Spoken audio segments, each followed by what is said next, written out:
Welcome to the PitchVision Academy Cricket Show, your guide to better cricket. We're going to help you out for a little while. Whether you play, whether you coach, we're here to give you a few tips and tricks and maybe learn some things from you along the way as well. My name is David Hinchliffe, and joining me, as he always does, is the Director of Cricket at Millfield School. It's Mark Garaway. Hello, Gareth. How are you? I'm well. I'm really well, thank you. Yeah. In the middle of a very busy week up at Loughborough University, assessing on the Level 4 programme up here. So we've got 18 coaches over the 5 days that we're up here who are presenting in front of us and then answering questions on a multitude of things. I'm in a technical room which has got Tim Boone, who was England under-19 coach and performance analyst and assistant coach before I did it with England, who's a top man. We've got Carl Crowe, who is working all over the world as a spin bowling consultant, works for the ICC as a spin bowling consultant. You've got Glenn Chappell is in there as well as a fast bowling, and I'm doing keeping and fielding, which is great fun. Fantastic. What a lineup, what an opportunity for those guys. Sounds absolutely brilliant. Yeah, it is. It's tough, that they earn their corn, but it's just been really good to be able to sit there and listen to people and listen to what they do in their own coaching practice, because they're working in such a variety of different environments, from international sides all the way through to people that are running sort of mini academies in some non-first class counties, and they're all doing some great work. So I'm here assessing them, but also I'm writing down all their tips as well. Yeah, exactly. Perhaps they'll make an appearance on future podcasts. There's every chance. Yeah, good coaching is stealing ideas, isn't it, often? It is. Sam Lavery, of course, normally on the show, not here this week, but he's off busy coaching, speaking of coaching, so we'll catch up with him next week. But as we're speaking about coaching, I did see a tweet this week that perhaps was a little bit harsh, but it was an interesting question that it brought up in my mind. And the tweet said, was talking about Mark Ramprakash, who, of course, is helping out England with their batting at the moment. And the tweet said that Mark Ramprakash isn't a good enough batting coach because England don't pass 500 enough times to win matches outside of England, just 5 times in the first innings in 4 years. So that makes me think that assessment, logically, that logical assessment does make sense, but is it a fair assessment? Is it not necessarily speaking about Mark Ramprakash specifically, but speaking about the role of someone who's a batting coach, what makes someone a good batting coach, and how do you measure whether they've been successful as a batting coach? Is it something where you can say, well, look, the team that they coach don't score enough runs, so therefore they can't be a very good coach? Well, I suppose that is one way of assessing whether your coach is any good, is to look at things like that. And certainly last winter when England were out in India, the inability for the opposition to score scores such as 500 plus was obviously one of the telling factors in the outcome of that series, which they lost 4-0 over there. But equally, I think it's becoming more and more difficult to win away from home, and I think statistically that is proven. It's an away from home win should be properly celebrated, irrespective of the opposition, irrespective of whether it's in an Ashes series, which from personal experience is really tough. I wouldn't personally put the blame down to Ramps, and from my experience of working with him in the coach education, I mean, he is an exceptional coach. He's got a magnificent manner. He's incredibly well respected by the boys, and you can't get away from the fact that England have just got to perform better if they want to be competitive in this series. They've got to perform better for longer, and I think that was the key to this last game. Rather than any sort of let's point the finger at the coaches, which always happens in Ashes series. I remember back to the 2006-7 one. The finger got pointed at Kevin Shine incredibly unfairly when Steve Harmison bowled the first ball to second slip. Kev was sitting three seats down from me and was not in a position to influence that delivery or what was going on, and I thought that was grossly unfair as well. So in that series I got criticised, but again, I don't tend to worry about these things, and I don't think Ramps will actually. I think Ramps will just get on with his job and do his thing. But it's so easy to get into that sort of football mentality of pointing fingers at backroom staff and what have you. Of course, we have to be accountable. Of course, we have to be responsible. But from my point of view, Mark Rampekas is exactly both of those things, and a fantastic person to be in that position. They're going to need him over the course of this series. But if we don't get 500, then I wouldn't be pointing too many fingers, because that's not an easy thing to do either. I suppose for me, it boils down to perspective in that, you can say you can look at results. Runs is a result, and say, well, England haven't scored enough runs, but there is someone else involved in that. Well, quite a lot of other people involved in what happens when a team score runs, including the opposition bowlers, who you definitely can't do anything about as a batting coach. I guess even if you are the world's best batting coach and you get someone to improve by 50% in 6 weeks, then you come up against someone who is still better than you, then you're still not going to score what you would say is, you're not scoring enough runs. So you can be a fantastic coach, an incredible coach can do miraculous things, and someone still might get a duck, and they still might consistently get ducks. It's just that they're coming up against people who are much better than them.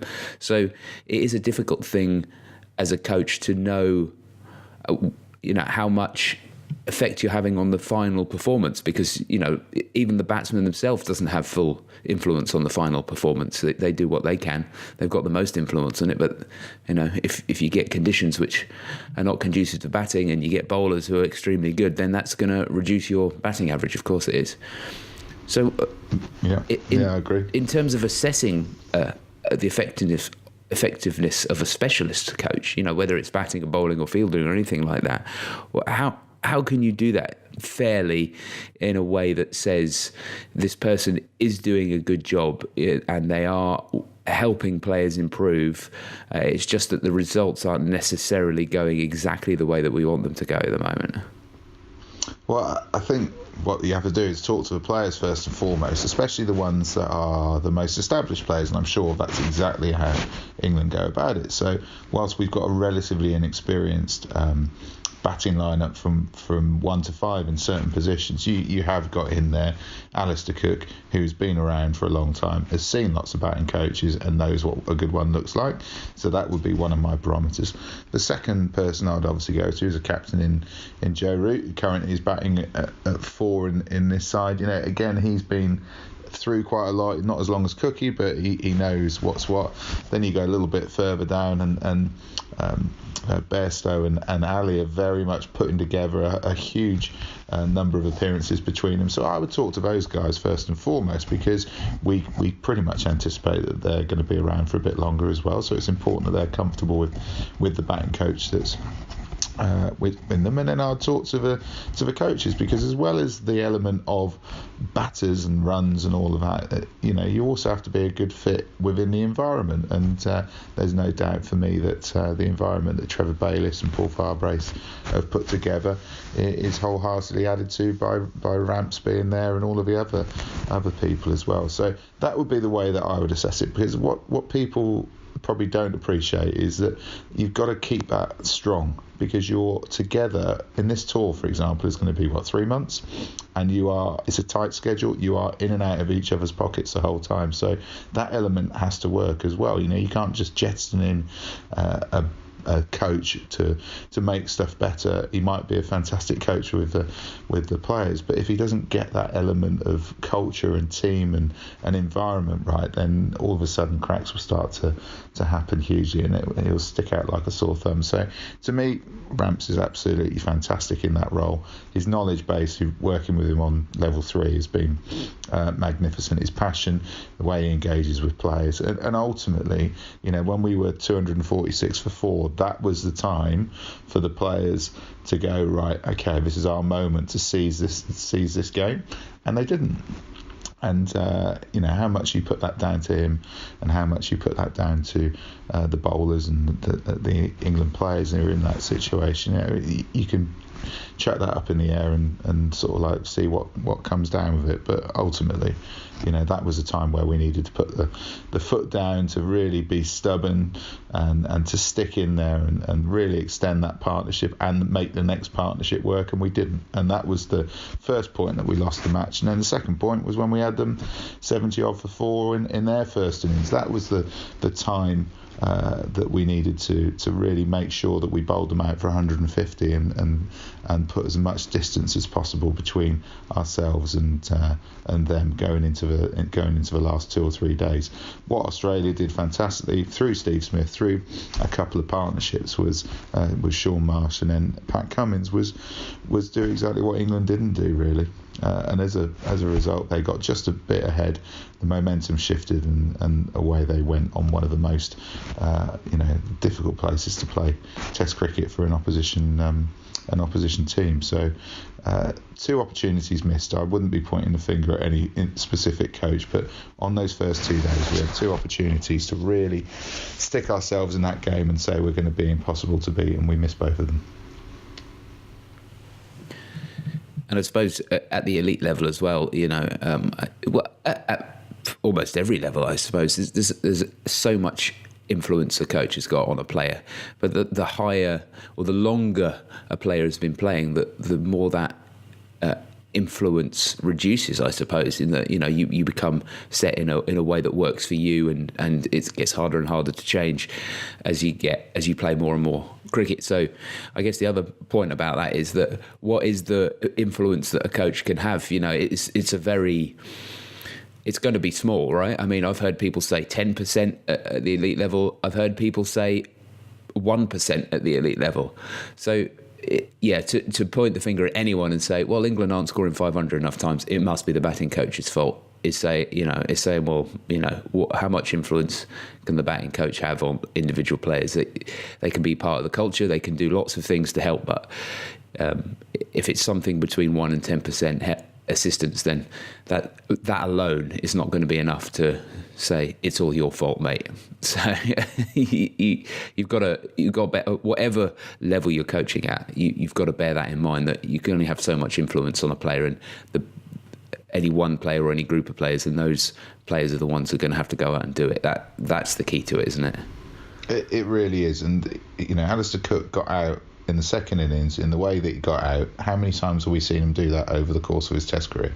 That was just such an out of Cookie experience, really, wasn't it? Getting out in that fashion on a ground where he's had incredible success in the past, and he's going to review that. Ramps might do it with him, but I don't think anybody's going to need to review it with Cookie. He's got enough experience. He will do that. And ultimately, if we are going to score 500, or 500 might not always be the score that you need to get. In this series, I look at their batting lineup and the reliance that they've got, in particular, on 2 people, just as we have probably. And I'm not sure that 500 is the magic number. I think possibly 400 is going to be very difficult to go against, isn't it? If somebody gets 400 in an inning, in one of their innings first up, I think that's going to be pretty match defining in this series. If we're going to get 400 or the magic 500 that we're talking about here, then Alistair Cook's got to come to the party, and I'm sure he will, because whatever Ramps says to him, or how many balls Ramps throws at him, the only person that's going to change that is Alistair Cook, and history tells us that will happen. Yeah, and that's it. That point about numbers is an interesting one, in that I'm sure, I imagine you were around the England team at the time when England got 550 and declared and still lost the game. So, I was very much around the England team at that time. There you go. Yeah. So that's if you put a magic onto a number, then you're at risk there, aren't you? You're at risk of getting it and thinking, well, there you go, that's enough, we've won this one. Yeah. or the other way, going, oh no, we haven't got 500, we've definitely lost.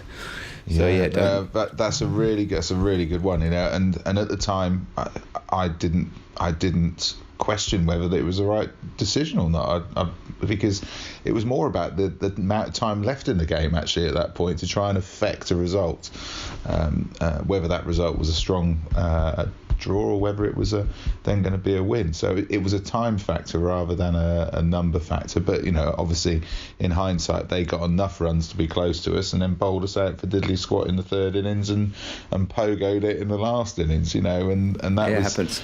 And that's the way that went. But for me, I think 400 was going to be a heck of a score in this series. I look at their bowling attack, I look at how good Lyon is, and if we get 400 in that, I think we've got enough in our bowling attack, particularly in the next match, because that's the different sort of element that we haven't seen in Ashes series previously is this pink ball game and the influence of the twilight, which we saw at this year in the UK, was massive in that game against the West Indies. I know the West Indies weren't very good in that particular game, but they got the wrong times to bat on a regular basis, and Jimmy Anderson in particular exploited, and Stuart Broad exploited those conditions fantastically. So for me, if there's ever a brilliant match for them to go to, it's A, to go to Adelaide, which is just a wonderful place to play cricket, B, for it to be a pink match under floodlights, and hoping that you get the rub of the green in terms of when you're going to be bowling, and the bowlers are on song enough to be able to take advantage of that. So if you were going to the WACA next, which I know we never do in an Ashes series, but say if we were, I would be less optimistic about England's chances of fighting back in the series, but we're not. And fingers crossed and toes and everything from my perspective. Let's move on to questions now, questions that have been sent in by listeners to the show. And we are going to answer a couple of questions, and then we're going to choose a winner that is a prize of an online coaching course from PitchVision Academy at pitchvision.com. You can email us for future shows on coach@pitchvision.com. And that is what Saif has done as well, actually sent in a message via Facebook. We'll tell you about that towards the end of the show. But Saif has said, I have a problem of chucking in my bowling action. It's a minor one, but when I try to bowl fast, it becomes so obvious. Can you give me tips on how to correct it? And although we've talked about chucking before, maybe what I wanted to focus on here, Gareth, wasn't necessarily fixing that elbow bend, but how that fits into a bigger thing. Because I'm working with a bowler at the moment who has a problem, another technical issue that's causing him a problem with the game, which is he can't seem to get himself to follow through properly, ends up running onto the danger area all the time. So these type of things are technical issues where you need to correct them. But in this world where we talk about constraints-led approaches and we talk about letting the solution find itself and all that kind of thing, but yet you have this rule in cricket, this law in cricket that says, no, you can't do that. So we need to correct things like that. We need to correct chucking if someone's doing it, and we need to correct things like running on the danger area if it happens. And so if someone is persistently doing something like this, like chucking, for example, where do we start with helping them find a way through it? Well, I think to this one, from experience, I think adding in the side flexion and stress fracture into that as a bowling, if we're looking at bowling, is also another one of these things, because they prevent you from doing what you want to do in a game of cricket, don't yes. they? And as soon as you go into that area, that becomes quite a mental thing. That it becomes, because that's a real worry, Whereas if you're batting and you keep nicking off to slip, you can still partake in the game, can't you? You can still do your business until you nick off the slip, which is what I used to do. But you can still get the odd run. You can still try and battle your way to find a solution to that problem. But it's not going to stop you from doing your thing. Whereas in injury, in terms of side flexion for fast bowlers, running on the pitch and having a kink in your bowling action are all stopping you from being able to do what you enjoy, what you love, what you joined up this game to to be able to achieve. So I think from a psychology perspective, we've got to support, haven't we? As coaches, we've got to be incredibly supportive.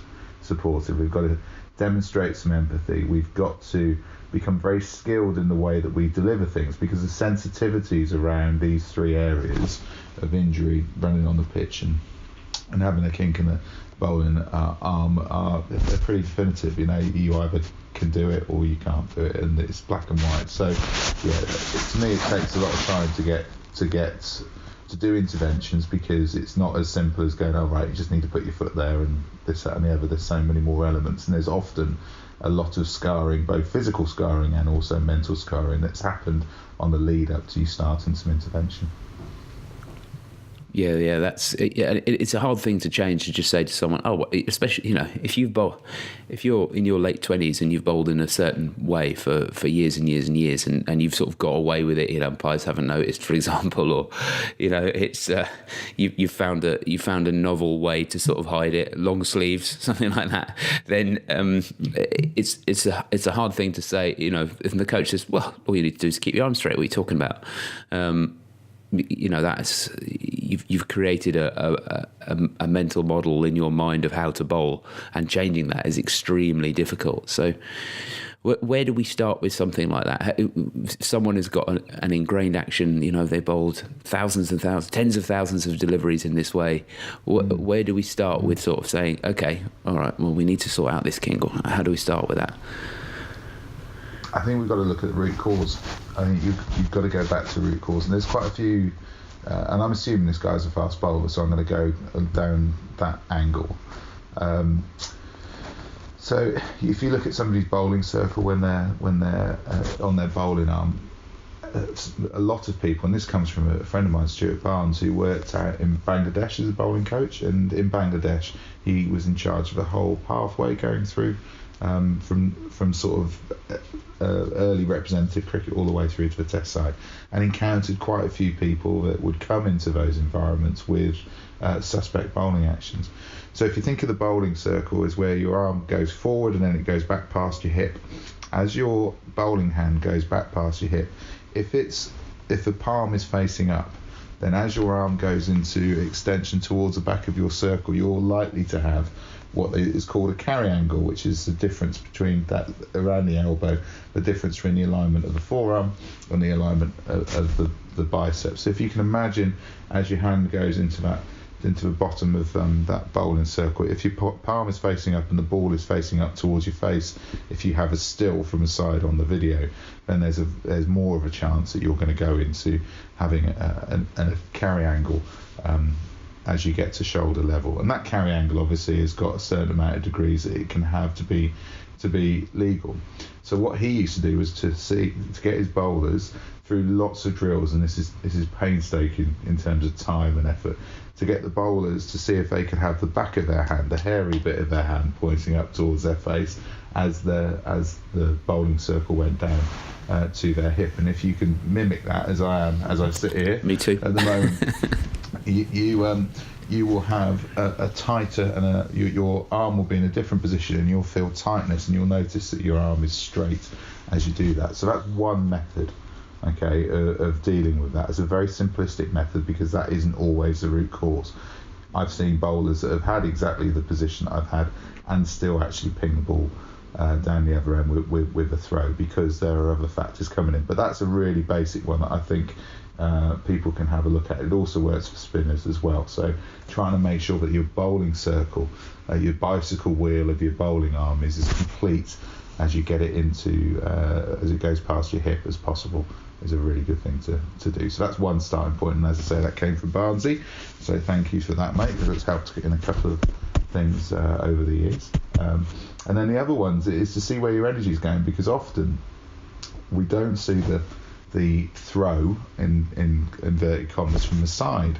Sometimes we see the throw from the back view, and that's why it's really important to get a side-on view and a back view when you're working with any young player on video, because it can look perfect from the side because of what I've just said is in place, but actually from the back, at the last minute, the body is flicking the ball towards the stumps, because the body intuitively knows that the ball has to go down towards the batter and towards the stumps. So if the energies are going in the wrong direction, the only way to get it back on sometimes is to actually have that flick and to throw it. And that's where a lot of people are getting called nowadays, not from the side as we always traditionally have seen it, but actually suspicion is coming from the front on or back view.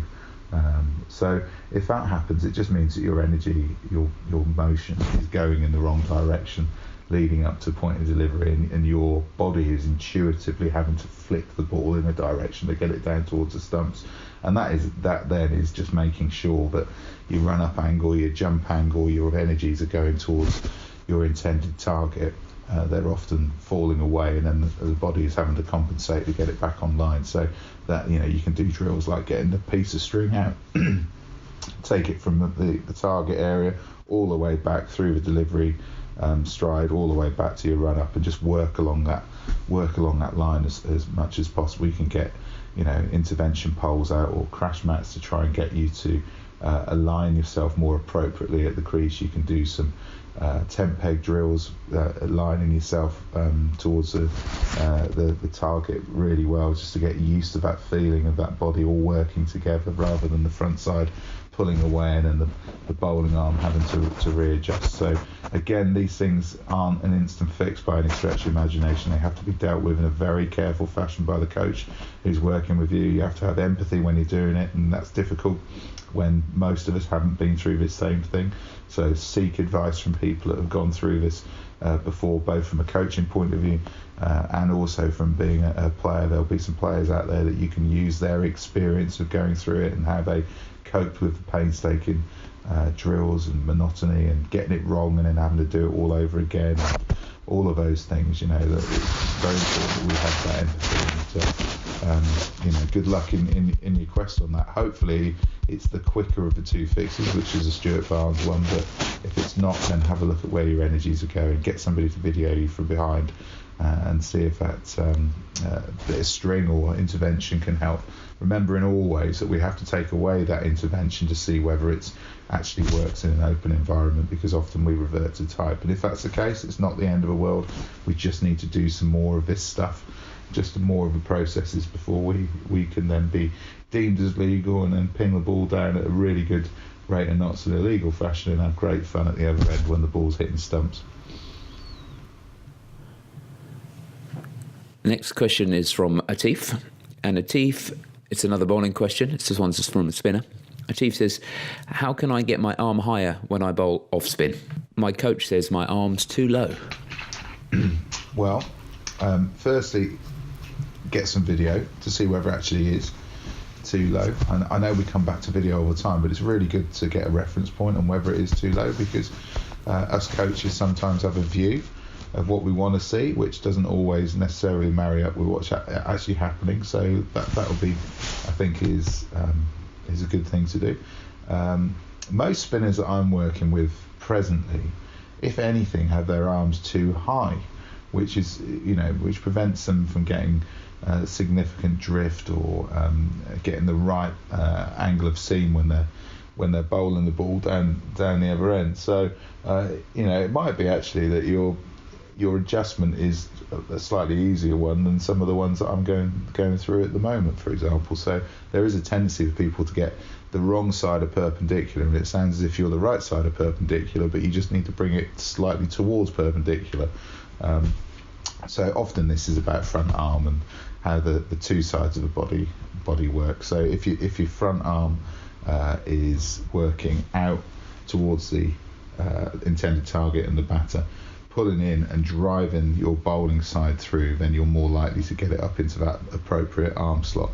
If your arm is working across the body and pulling over to one side, you either come beyond perpendicular, which you're not doing, or you have an arm slot which is a little bit low and around the corner. And of course the spin that you can then impart, you might be putting some good revs on, but you're going to be putting quite a lot of side spin rather than a combination of side spin and top spin on the ball, which I think is probably where your coach is coming from now. Of course, some of the best spinners have the capacity to alter their arm slot to induce those different types of spin, and then to get different reaction through the air and off a pitch. So, I played with a guy called Raj Maru down at Hampshire, and he would adjust very subtly his arm slot to get different results out of the pitch. Very clever bowler.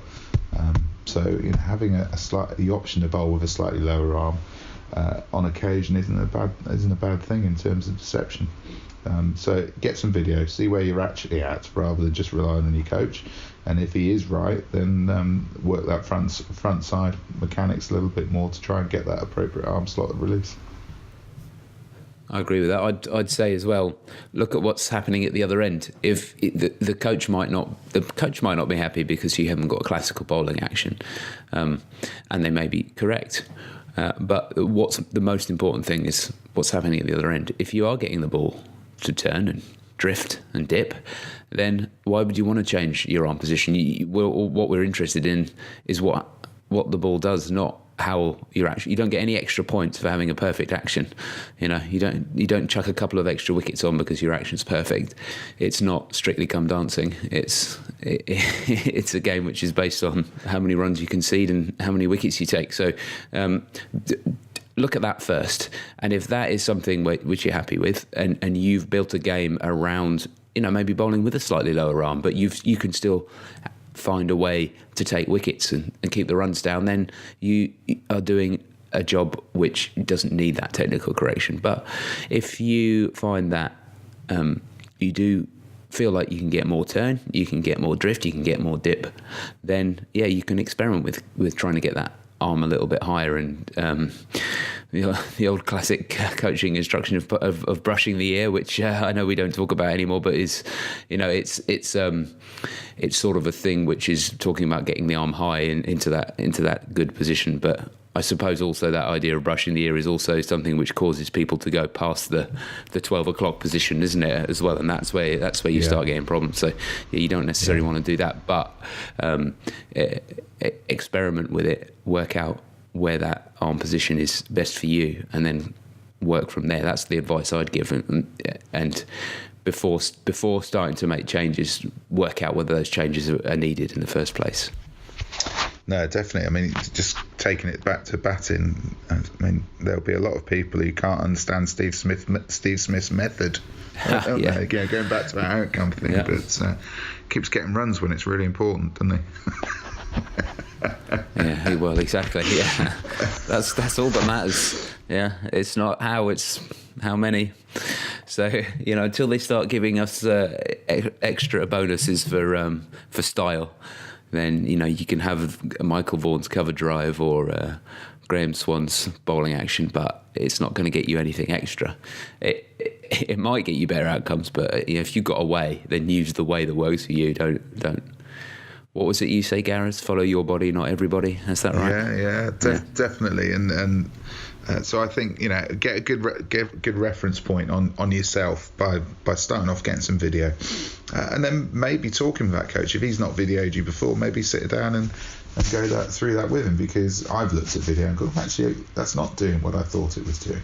So have that conversation. That's a really good starting point. And but think about front side. Also have a look at the alignment of your feet as well, because often if you're blocked off, then you'll end up coming round yourself and having a slightly lower arm slot. So it might be that you need to do some work on realignment of the feet. But the starting point is video. Have the conversation with your coach, work with your coach, involve your coach, because he's taken the time out to give you his feedback initially.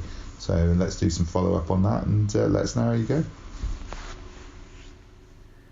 And that's just about all we've got time for on the show this week. There is one more thing we need to do before we finish up, and that's decide on the winner of the competition. The two questions we just had are vying for that online coaching course from PitchVision Academy at pitchvision.com. And we had Saif's question about a kink in his bowling action, and Atif's question about a higher arm when he's bowling his spinners. So which one did you prefer this week, Gareth? I'm going to go with the kink in the bowling action, because we're seeing lots of people with that, and hopefully some of that advice that we've given, particularly around the process and sticking with it and having empathy, will help some coaches to be able to support their player through that as best as possible. And if someone else was listening to the show and wanted their chance to win the prize, certainly get their question answered and win the prize, how could they get in touch with us, Gareth? They could give us a call on 0203 239 7543 or drop us an email on coach@pitchvision.com. That's right. There's social media options as well. You can head over to pitchvision.com. We've got a social media system there which you can send us a message on. PitchVision Academy is the account there if you want to search for that. If you use Facebook, and who doesn't, you can message us there at facebook.com/PitchVision Academy, and Twitter is @PitchVision Acad. You can listen to this show every week as well. If you want to do that, you can subscribe in your favourite podcast app. Just search for PitchVision Academy, tap on subscribe, and you'll get that for free. Every week we do a show, which is pretty much every week, with a little holiday around Christmas time. That's coming up soon for us. And if you want to get any of the old shows, look at all the old show notes, stream the show, download the show. You can do all that through the PitchVision website as well. If you go to pitchvision.com/academy and click on the podcast link, you'll get all the details there. That's all for this week. We hope you listen next week. But until then, have a good week. Cheers, Gareth. Cheers, fella.